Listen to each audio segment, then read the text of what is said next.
तो आज की चर्चा में आप सबका स्वागत है। आज हमारे पास एक एक बहुत ही दिलचस्प कहानी है गोवा के एक छोटे से तटीय कस्बे की। हाँ, ये कहानी the fisherman's net of prosperity से ली गई है और ये वाकई में सोचने पर मजबूर करती है। कहानी है लीला नाम की एक युवा मछुआरिन की, जिसका जीवन, जिसकी पहचान सब कुछ समुद्र और परंपराओं से जुड़ा हुआ था। बिल्कुल। और आज हमारा मकसद सिर्फ कहानी सुनाना नहीं है, हम ये समझने की कोशिश करेंगे कि जब एक सदियों पुरानी पारंपरिक दुनिया का सामना अचानक आधुनिक कारोबार से होता है तो क्या होता है, क्या वो टक्कर हमेशा विनाशकारी ही होती है या उससे कुछ नया और बेहतर भी बन सकता है। चलिए इस कहानी के जरिए इस सवाल की तह तक जाते हैं। और ये सवाल बहुत अहम है, क्योंकि ये कहानी सिर्फ गोवा की नहीं है, ये दुनिया भर के उन छोटे समुदायों की कहानी है जहां परंपरा और आधुनिकता का, आप कह सकती हैं, टकराव होता है। सही बात है। लीला का जीवन एक बहुत ही एक तय ढर्रे पर चल रहा था। एक रूटीन था। हाँ, एक रूटीन। रोज सुबह सूरज उगने से पहले उठना, जाल लेकर समुद्र में जाना और जो भी पकड़ में आए उसे स्थानीय बाजार में बेच देना। ये सिर्फ एक नौकरी नहीं थी, है ना, ये तो उसकी पहचान थी। बिल्कुल। ये ज्ञान उसे अपनी दादी से मिला था और शायद उसकी दादी को उनकी माँ से, एक पीढ़ी से दूसरी पीढ़ी। हाँ, एक ऐसी दुनिया जहां सब कुछ जाना पहचाना है, ग्राहक वही हैं, गलियां वही हैं, यहाँ तक कि समुद्र का उतार चढ़ाव भी, वो भी अंदाजे के मुताबिक। एक तरह की स्थिरता होती है ऐसे जीवन में, एक सुरक्षा का एहसास। बिल्कुल। लेकिन फिर कहानी में एक बड़ा मोड़ आता है। उस शांत कस्बे में एक बहुत बड़ी चमचमाती हुई होटल चेन खुल जाती है। अच्छा। और आमतौर पे जब हम ऐसी कोई खबर सुनते हैं तो पहला ख्याल क्या आता है कि बस अब स्थानीय संस्कृति और लोगों का जीवन मुश्किल में पड़ जाएगा। हाँ, मन में तो यही डर आता है। क्या यहाँ भी ऐसा ही कुछ हुआ? ये डर बिल्कुल वाजिब है और कई बार सच भी होता है। बड़े कारोबार आते हैं तो जमीनों के दाम बढ़ते हैं, स्थानीय संसाधनों पर दबाव आता है और जीने का पुराना तरीका खत्म होने लगता है। सही बात है। लेकिन स्रोत बताते हैं कि यहाँ कुछ अलग हुआ। अच्छा। और उसकी वजह थी एक खास जरूरत। उस बड़े होटल में मारिया नाम की एक शेफ थी।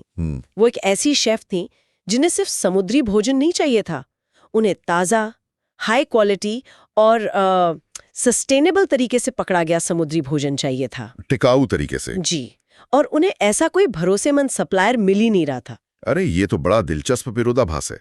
एक तरफ मछुआरों से भरा कस्बा और दूसरी तरफ एक टॉप शेफ जिसे अच्छी मछली नहीं मिल रही। बिल्कुल, इन दोनों दुनियाओं के बीच एक गैप था, एक खालीपन था। और शायद इसी खालीपन को भरने के लिए कहानी में एक और किरदार आता है, रोहन, लीला का दोस्त। हाँ, रोहन यहाँ पर एक पुल का काम करता है। वो उसी गांव का है, लीला की दुनिया को समझता है, लेकिन वो बाहर से कुलिनरी स्कूल से पढ़कर लौटा है। तो वो शेफ मारिया की दुनिया को भी समझता है। एकदम।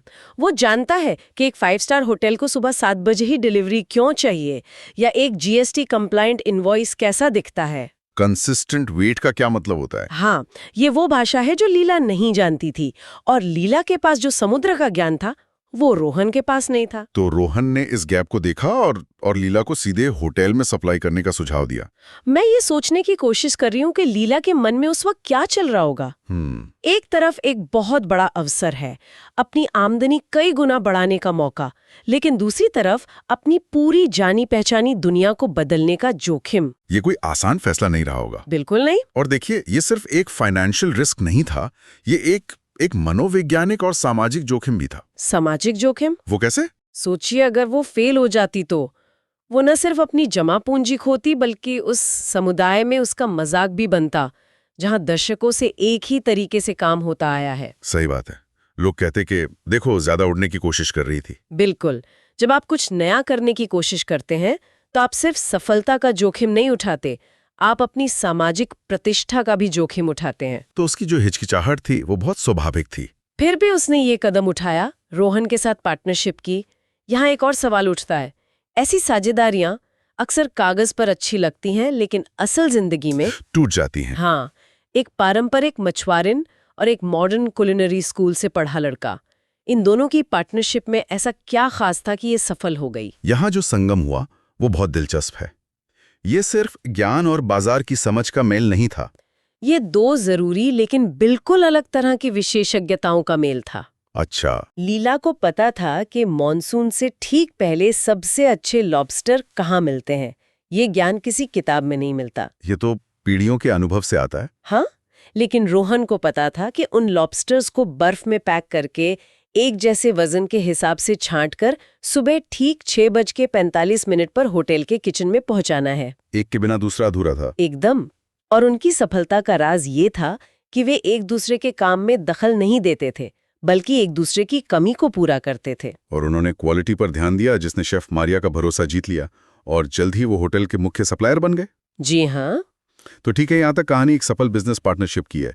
लीला और रोहन ने अवसर को पहचाना और सफल हो गए। लेकिन ये एक व्यक्ति की सफलता से पूरे समुदाय की सफलता कैसे बन गई?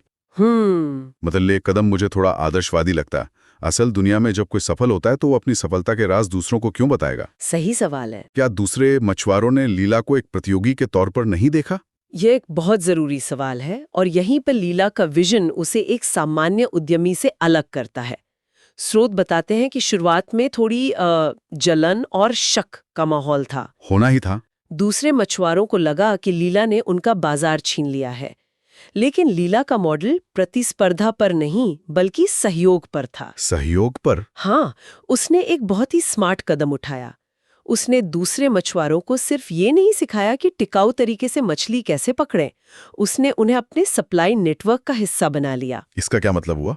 मतलब उसने उन्हें अपने साथ जोड़ लिया? बिल्कुल। उसने उनसे कहा, तुम लोग टिकाऊ तरीकों से अच्छी क्वालिटी की मछली पकड़ो और मैं गारंटी देती हूँ कि तुम्हारी पकड़ होटल खरीदेगा और तुम्हें बाजार से बेहतर दाम मिलेंगे। वाह! तो अचानक वे उसके प्रतियोगी नहीं रहे, वे उसके पार्टनर बन गए। अच्छा, कि जो उत्पादन क्षमता थी उसको संगठित कर दिया। बिल्कुल। और यहीं से शायद वो मल्टीप्लायर इफेक्ट या गुणक प्रभाव शुरू होता है, जिसका जिक्र अर्थशास्त्र में आता है। जी। क्या आप इसे थोड़ा और सरल शब्दों में समझा सकती हैं? ये काम कैसे करता है? जरूर। ये गुणक प्रभाव असल में एक लहर की तरह है। एक लहर की तरह? हाँ। कल्पना कीजिए कि लीला ने एक मछुआरे को उसकी पकड़ के लिए मान लीजिए 1000 रुपए दिए। ठीक है। तो वो पैसा सिर्फ उस मछुआरे की जेब में नहीं रहा। उस मछुआरे ने गांव की दुकान से 200 रुपए का जाल खरीदा। फिर उस दुकान वाले ने 50 रुपए की चाय पी। और पैसा आगे बढ़ गया? हाँ। और फिर चाय वाले ने अपने बच्चे के लिए 10 रुपए की कॉपी खरीदी।